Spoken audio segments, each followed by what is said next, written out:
পাঁচ দফার আন্দোলনের ডাক দিয়েছে ইসলামী দলগুলো। তার মধ্যে রয়েছে দাবিগুলোর মধ্যে রয়েছে পিআর পদ্ধতি এবং 14 দলের নিষিদ্ধ নিয়ে কি বলছে তারা এখন। খেলাফতে মজলিসের পর এবার নতুন কর্মসূচি ঘোষণা করল বাংলাদেশ জামায়াতে ইসলামী। নির্বাচনের আগেই 5 দফা দাবি আদায়ে অটল দলটি। এরই অংশ হিসেবে 3 দিনের ভিন্ন ভিন্ন কর্মসূচি ঘোষণা করা হয়েছে দলটির পক্ষ থেকে।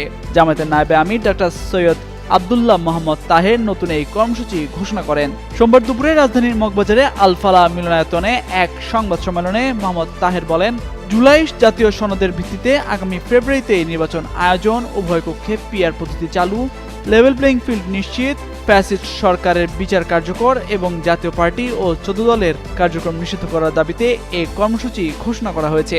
দাবি আদায়ে 18 সেপ্টেম্বর রাজধানী ঢাকায় সমাবেশ ও বিক্ষোভ মিছিল, 19 সেপ্টেম্বর দেশের সকল বিভাগীয় শহরে বিক্ষোভ মিছিল এবং 26 সেপ্টেম্বর দেশের সকল জেলা উপজেলায় বিক্ষোভ মিছিল করার জন্য নেতাকর্মীদের প্রতি আহ্বান জানায় দলটি।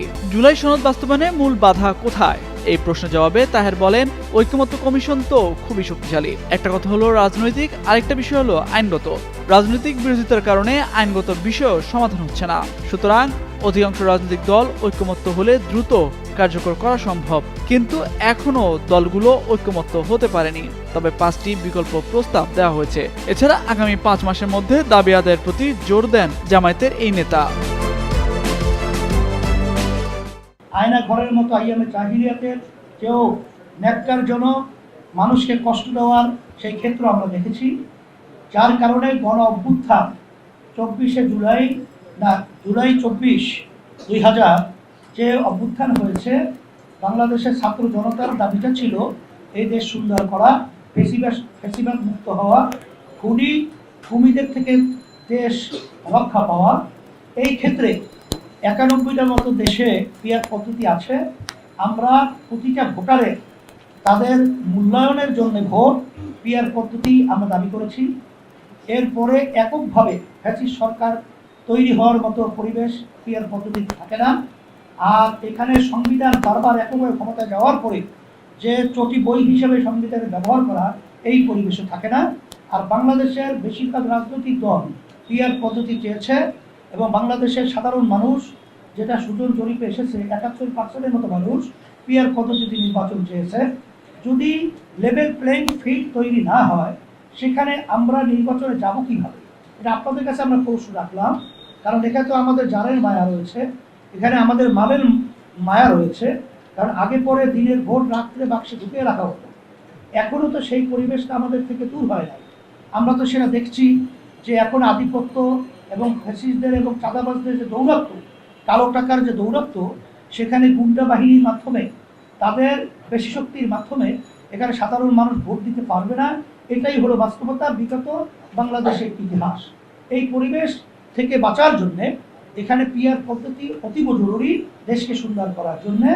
এখানে আমরা লক্ষ্য করছি, যদি পরিবেশ লেভেল প্লেইং ফিল্ড তৈরি হয়, তখন তো আমরা সিদ্ধান্ত অনুযায়ী তখন আমরা বাস্তবতা নির্বাচনের ব্যাপারে আপনাদের সামনে ওইভাবে উপস্থাপন করব।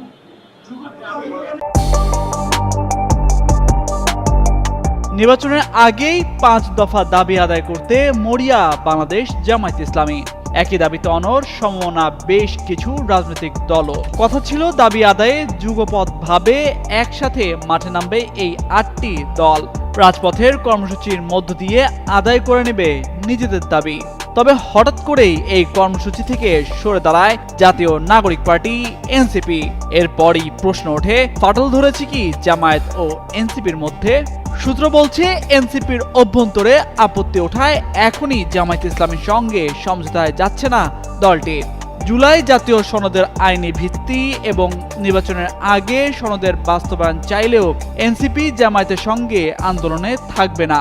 তবে চরমোনাই পীরের নেতৃত্বাধীন ইসলামী আন্দোলন সহ যে দলগুলো পিআর পদ্ধতিতে নির্বাচন চায় তারা থাকবে। অন্যরা বাকি 4 দাবি সংস্কার, বিচার, নির্বাচনী লেভেল প্লেইং ফিল্ড এবং জাতীয় পার্টি ও 14 দল নিষিদ্ধের দাবিতে নিজেদের মতো কর্মসূচি দেবে অথবা অবস্থান নেবে। এনসিপি সূত্র জানায়, জুলাই সনদ প্রশ্নে একমত হলেও দলটির নেতাদের একাংশ ধর্মভিত্তিক কোনো দলের সঙ্গে জোটে রাজি নন। সরকারে থাকা 2 ছাত্র উপদেষ্টাও রাজি নন। এছাড়া বিএনপির সঙ্গে নির্বাচনী সমঝোতায় আগ্রহী সরকারের উপদেষ্টা সহ এনসিপির একাধিক নেতা। এদিকে বিষয়টি স্পষ্ট হয় গেল শনিবার উপদেষ্টা মাহফুজ আলমের ইঙ্গিতপূর্ণ ফেসবুক পোস্টে। ডাকসু নির্বাচন ঘিরে ইসলামী ছাত্র শিবিরে ভূমিধস সাফল্য নজর কেড়েছে সবার। দীর্ঘ সময় পর ক্যাম্পাস রাজনীতিতে দৃশ্যমান হয়ে আবারও সংগঠনটি আলোচনায় এসেছে। তবে এই ফিরে আসা শুধু শিক্ষাঙ্গনেই নয়, জাতীয় রাজনীতিতেও যোগ করেছে এক নতুন মাত্রা। জাতীয় নির্বাচনকে সামনে রেখে জামায়াতে ইসলামীর পক্ষ থেকে একের পর এক বক্তব্য ও রাজনৈতিক ইঙ্গিত উঠে আসছে, যা বিশেষজ্ঞ ও বিশ্লেষকদের কৌতূহলের কেন্দ্র। সম্প্রতি এক টেলিভিশন টকশোতে দলের কেন্দ্রীয় আইন বিষয়ক নেতা ব্যারিস্টার শিশির মনিরের একটি মন্তব্য আবারও জামায়াতের ভবিষ্যৎ কৌশল নিয়ে প্রশ্ন তুলেছে। আলোচনা চলাকালীন বিশ্লেষক ও চিকিৎসক ডাক্তার জাহেদ সরাসরি প্রশ্ন করেন, একজন অমুসলিম কি জামায়াতে ইসলামী সদস্য হতে পারবেন, বা তারা কি কখনো দলের আমির হতে পারবেন? উত্তরে শিশির মনির বলেন, এবার আপনাদের জন্য চমক আছে, যেখানে সংখ্যালঘুদের সংসদ সদস্য হিসেবে নমিনেশন দেওয়া হবে এবং সেটা নিয়েই কাজ করছেন বলেও জানান তিনি। শিক্ষাঙ্গনে ইসলামী ছাত্র শিবিরের সক্রিয়তা থেকে শুরু করে জাতীয় রাজনীতিতে জামায়াতের নতুন বার্তা, সব মিলিয়ে দলটি যেন সাম্প্রতিক সময়ের প্রধান আলোচ্য বিষয়। বিক্ষোভে উত্তাল ফরিদপুরের ভাঙার রাজপথ। সকাল থেকে আন্দোলনে সোচ্চার হন বিক্ষুব্ধরা। বিপরীত দিকে অবস্থান নেন আইনশৃঙ্খলা বাহিনীর সদস্যরা। বেলা বাড়ার সাথে সাথে উত্তপ্ত হয়ে ওঠে পরিস্থিতি। অবরোধ কর্মসূচি এক পর্যায়ে রূপ নেয় সংঘর্ষে। মুহূর্তে রণক্ষেত্রে পরিণত হয় পুরো এলাকা। সোমবার সকাল থেকেই পূর্ব ঘোষিত অবরোধ কর্মসূচির আওতায় ঢাকা বরিশাল ও ঢাকা খুলনা মহাসড়কের 6টি গুরুত্বপূর্ণ স্থানে যান চলাচল বন্ধ করে দেন বিক্ষুব্ধ জনতা। এ সময় বিদ্যুতের খুঁটি ফেলে এবং টায়ারে আগুন জ্বালিয়ে সড়ক অবরোধ করেন তারা।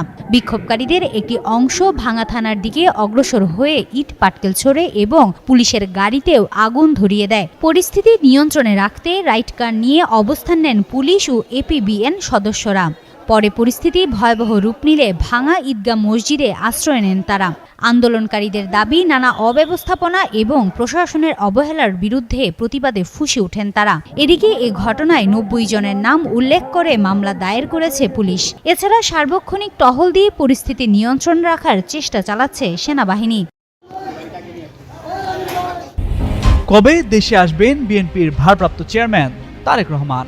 এই প্রশ্ন যেন সবার মুখে মুখে, তবে সঠিক সময় কিংবা তারিখ জানা নেই কারো।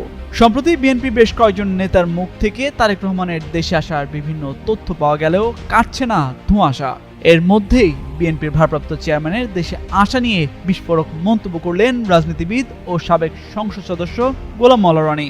জানান, তারেক রহমানের দেশে ফেরাটাই অনিশ্চিত।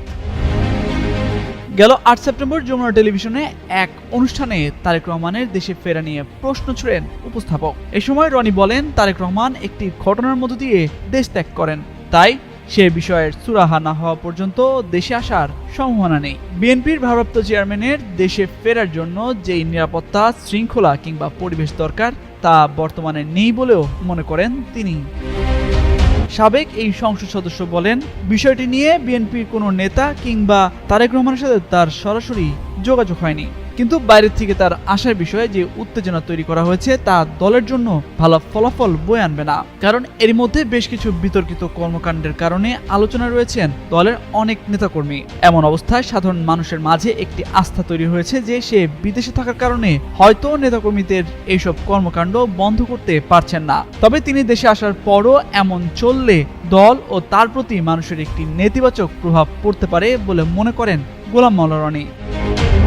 এ সময় তারেক রহমানের বিড়াল নিয়ে সমালোচনা করেন রনি। বলেন, নাগরিক ঐক্যের মাহমুদুর রহমান মান্না, জামায়াতের আমির ডাক্তার শফিকুর রহমান যেমন নিজ নিজ দলের জন্য কাজ করছেন, ঠিক তেমনই তারেক রহমান দেশে আসলেও বিএনপির জন্যই কাজ করবেন। তিনি দেশে আসলেই রাতারাতি সব ঠিক হয়ে যাবে এমন ভাবার কোনো কারণ নেই বলেও মন্তব্য করেন এই রাজনীতিবিদ।